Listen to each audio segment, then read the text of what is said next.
Hey creators, welcome or welcome back to Creator Best Life for a brand new video. I'm Kimani, and yes, I'm wearing my pajamas, a pair of my favorite Christmas winter pajamas, and there's a good reason why. Remember waking up on Saturday morning and watching cartoons? Well, what if you could still do it today? I'm 30 and I still love cartoons, which is why I thought about it. Why aren't there more cartoons geared towards adults? So I figured I'd make a video out of it because my peers and friends love cartoons, family members love cartoons, and I figured so do you if you're here. So if you like videos like this, please give me a thumbs up, please share with a friend, hit the notification bell so you're alerted every single time I post a brand new video, and most importantly, hit the subscribe button so I know that you are enjoying yourself and I'm doing a good job. Thank you for being here. I can't wait for you to join the fam. Now let's get into this video. Okay, y'all, I have some pretty valid reasons for why there should be more cartoons geared towards adults. However, I'm going to show you why there aren't more cartoons geared towards adults, and then I'll show you why there should be more, as well as some great options to watch if you enjoy them. So as you know, animation has widely and historically been geared towards children. For a good reason, because all the colors, the story, the songs, animation is such a fun way to tell stories.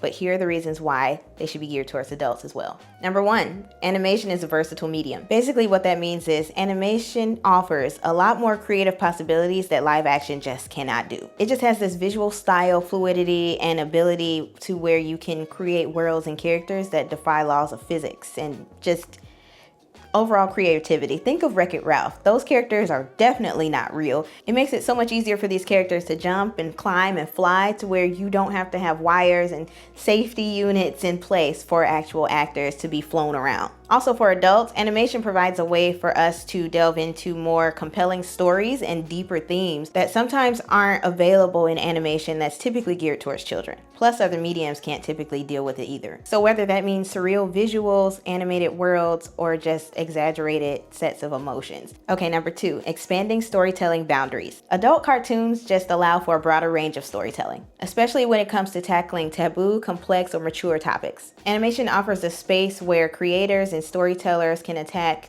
deeper issues, which you can't always tackle because of the constraints of other mediums. Number three is adult humor without limitations. The comedic potential of adult cartoons is endless. Adult animation and cartoons can go way further with absurdity, surrealism, and even dark humor. They also are a great way to balance slapstick comedy with sophisticated humor. And that's a great way to balance all types of tastes in humor for your audience. It's also a great way to be playful and absurd without all of the needed boundaries and constraints that may be deemed unacceptable because it's on network television. But all of these cartoons can go on streaming now. Number four, appealing to adults who grew up on animation. Raise your hand if you were one of those kids. I loved it, would love staying home. I was rarely sick, but when I was, I got to stay home and watch cartoons while I drank chicken noodle soup, okay? It was a good time. Because most of us are older and also have matured in different ways and gone through different life experiences, we also want to experience and watch and receive storytelling that reflects the life that we have either gone through or now live. Since we're more mature, we want to see more mature adult content that tackles serious relationships, complicated friendships and relationships with family members, as well as work-life balance and all the things that you could possibly think of that you want to tackle and listen to and discuss as an adult, but it's in cartoon form. It just makes it more fun and palatable. But the best part of it is you still get that nostalgic feeling because it's characters that are shaped weird. They don't necessarily look like you. They're in different colors. So they don't necessarily have to look like real people, but it's just still fun because you get to enjoy it while also getting all the depth that you're looking for. So it's great to tell these stories and revisit animation like from our childhoods, but you also get the complex storylines, higher stakes, and adult humor. Number five, exploring complex emotional and psychological themes. Cartoons for adults have the ability to tackle more nuanced and complex psychological themes.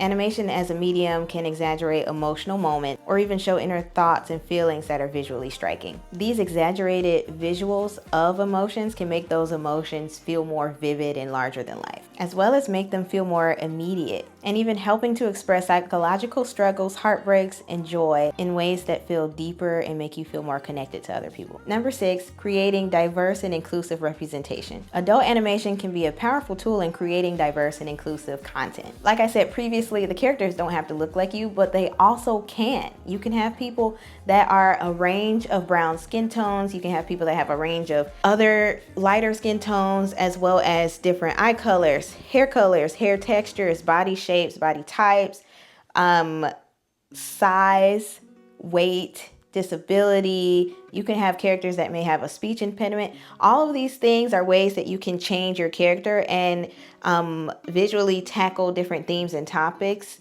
in your story to where it's easier, because you don't have to go out and find actors that possess these qualities, or have your actors change their appearance in any way, shape, or form. And it's also probably a little bit cheaper than having them do all these changes, right? I'm no expert in how much animation costs. I'm gonna just be real about that. I know it's expensive, and I know it takes a long time, and it is just such a beautiful craft. But what I'm saying is that sometimes it's nice to have that option, just because then you are able to touch different people and make people feel seen and heard and valued, and like their stories are being told. Number 7 is satisfying the growing demand for diverse content. Streaming by itself has gotten so big because of the demand for diverse content. People are not only looking for characters and storylines that reflect them and their lives and people that they know and see, but they also want different types of storylines, to where you don't necessarily have the typical love story. You don't have the typical buddy comedy going on. There are different real stories that you can tackle without having to search for these characters, like I said. But animation is so niche because you can include all of these themes, these topics, but also you can create whatever world that you want to have. It can be as mild and regular as walking outside, or as creative and big, like I mentioned Wreck-It Ralph. Like, they're in a freaking video game.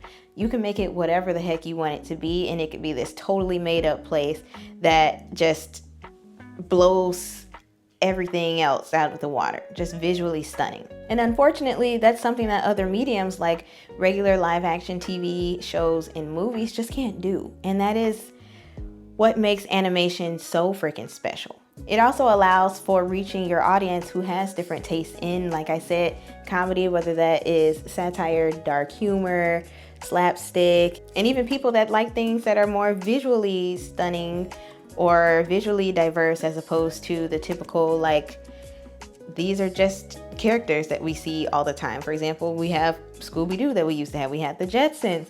But then you can also have something like South Park. These, obviously, they're people, but they're weird. Like, they're very round. And then you have like Family Guy and stuff. You can just have whatever you want and reach the audience that you want through these diverse characters, storylines, and worlds that you can create. Number 8 is creating a multi-dimensional experience. Adult cartoons often offer a multitude of different levels. This includes offering entertainment for people of all ages, interests, and backgrounds. A show can most definitely be funny on the surface with lots of gags and laughs and punchlines, but it can also have lots of meaning and subtext underneath. And that can reward the storytellers and creators with more thoughtful and repeat viewers. Sure, comedy opens the door, yes, but you gotta keep people with some substance, okay? It can't just be punchline after punchline. You gotta give us something that we wanna stay for, okay? Number 9 is breaking stereotypes about animation. Like we said in the beginning, there is this standard or stereotype, if you will, that animation is only for kids. It's always geared towards kids. And when you say that, most people assume that it is less serious and less valuable. And that's really unfortunate, because there are some great stories, and obviously children need stories. Children need that for their entertainment, for learning about socialization and all the things. But it's also a great medium for adults, because adults can learn things too.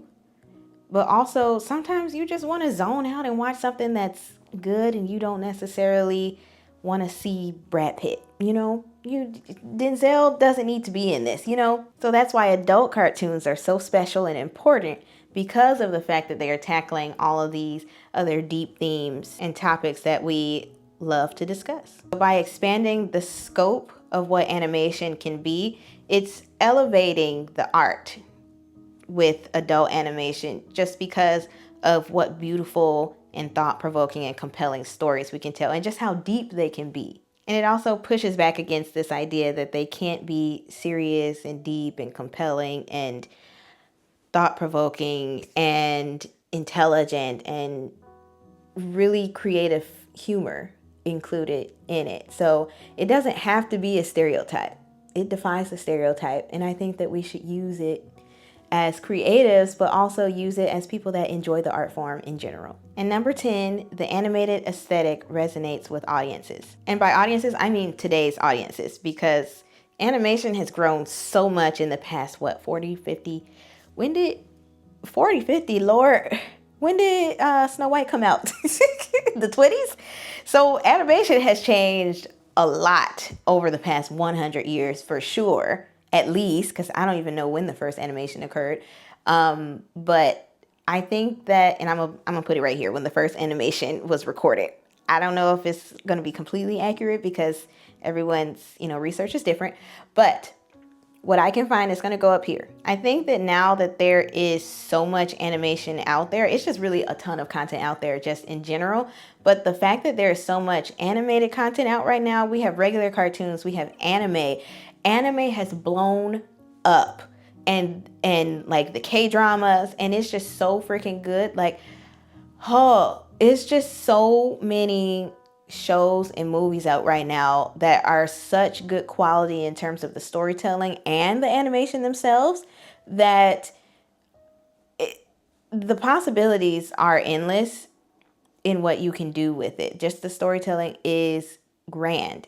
I think what makes it special is that it allows creatives and the artists to just really be able to engage their audience in such a beautiful way because of the aesthetics that they've just gotten so much better over the years. But it's also because it appeals to us since we've grown up with it. Almost, I feel like everyone alive today has grown up with cartoons. There has been something animated since all of us have been alive. And I think that that's really cool and really special that we're in that era now, to where people alive don't know anything other than a cartoon, right? The little kids have Bluey, they have, I don't know, Blue's Clues is gone, I think. I think that it's really transforming the way that we view our media again, and it just tells really great stories. Like The Simpsons, they give us so many gems about where the world is going to go, and oftentimes it comes true, which is really weird and, kind of uncomfortable how accurate they are sometimes. But you know what? Conspiracies come true. They're only a conspiracy until it comes true, okay? So sometimes it is ways for us to get out important information. Sometimes there are ways for us to just find enjoyment and just something to spend our time with. So let me list out a few of some really great TV shows and movies that are animated that I haven't watched all of these, but I've gotten good reviews on them, and I hope that you enjoy this list and go watch them. And if you do, hit me down in the comments and let me know which ones you watched and why you love. And if you want to give a little rating, I'm okay with that too. I love ratings, so I've got my phone for this one. So we've got Rick and Morty, we've got BoJack Horseman, South Park, The Simpsons, mentioned that, Futurama, Big Mouth, Final Space, Disenchantment, Paradise PD. Some of these are old. Tuca and Birdie. So if you can find them online, let me know. Send me a little link. Those were TV shows, excuse me. And then I also have some movies. Spider-Man Into the Spider-Verse, both of them. Those were fire. Scanner Darkly, Persepolis, The Triplets of Belleville, Anomalisa, Walking Life, Fritz the Cat from 1972. I have never even heard of that one, which is kind of crazy. I've heard of Felix the Cat. That show was fire. But one honorable mention that I have to point out is Shrek, and all four of them. They're fire. They're entertaining. You have the adult humor. Quite frankly, I think that Shrek is an adult cartoon. I don't think it's a children's cartoon. But comment below if you think that it's an adult or a child's cartoon, because I personally don't think that any of that content is for children. Because if we're being honest, when it came out, I saw it as a kid. My mom laughed more than we did. So if that's any indication of how valuable adult content is, it's so freaking valuable, because who wants to take their children to the movies all the time? Like, I love kids. I hope to be a mom one day. But who wants to take their children to the movies and it's only geared towards you? Come on now. We all have got to enjoy it. So give us a little something. And I'm going to take that with me as I create, because I'm also currently writing and outlining an animated movie, and I hope that it goes well. I talked to you guys a little bit about it, but as it develops, I'm going to talk to you guys a little bit more about it. But right now we're going to continue on Burning Sage, so keep an eye out for that. And I mentioned Shrek a little while ago, so keep that in mind. That's a little tidbit for one of our next videos coming up within the next few weeks. It's going to be Shrek related. I hope you guys enjoy that, so stay tuned. So yeah, I really hope that those 10 items were great, compelling reasons why there should be more adult cartoons. I hope that you guys enjoyed this. I hope you go out and watch some more, or stay in and watch some more, wear your PJs. And I hope that you have a good time enjoying it. Bring a friend, make some hot cocoa, have a little popcorn. It's going to be a whole vibe. That's all I have for you guys. I hope that you enjoyed this. Please don't forget to hit the like button, share with a friend if you did, and hit the notification bell so you are alerted every single time a new video goes up. Thank you so much for being here. I love having you guys. And don't forget to subscribe and join the fam of wacky, quirky, weird, creative people that are just really obsessed with art. And with that said, I love you guys, and I hope you go out and create your best life today.